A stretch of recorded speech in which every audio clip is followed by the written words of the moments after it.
dong iki mau jeneng kita bumrikah iya dene antuk tombo kira-kira pekaten kulo iya ya nggih Kasarabara waktu itu sekali mancine jeneng kita kulo bakalan kok kahormatan jumeneng dadi aku ning dewa pelimadane kaki kali Suralaya mula nggih dene iki jeneng kulo ning bakane kulo lawan jeneng kita kulo ning bakal mriko daya mriko sapa kasembadane sejati lho sapantok wahyune ngalah yo sumilah mangolah ngemu bangkit mikat oleh mangkuk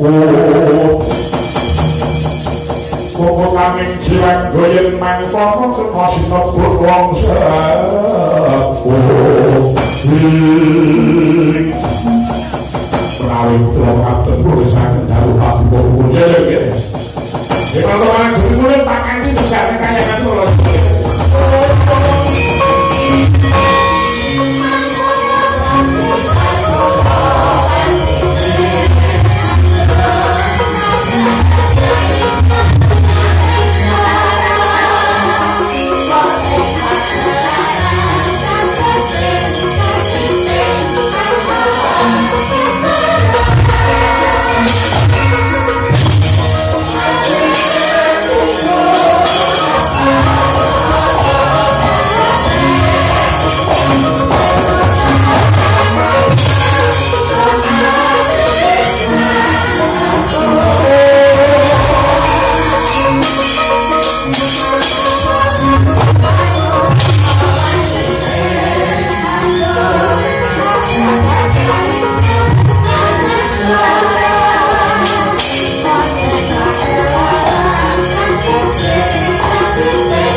karena rodo kapun ngantos dadi Panyawabawa menawi ulun badhe ndendak sikala kanan garwaca menika boten kakang ulun namung paring dadaran kelawan pun garwaca ing benjang mapaking Bratayuda binangun garwaca menika badhe dados putraipun para Pandhawa kula kedah kukuh bakuh santosa lair sing batinipun ketitik ngantos dinten menika garwaca sampun kuwawi nampi pendadaran saking jering ulun ngaten Adi Guru inggih Kakang Resi garwaca boten dawuh ulun manungsa panjenengan ulun dandani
ulun ingkang bakal nglakake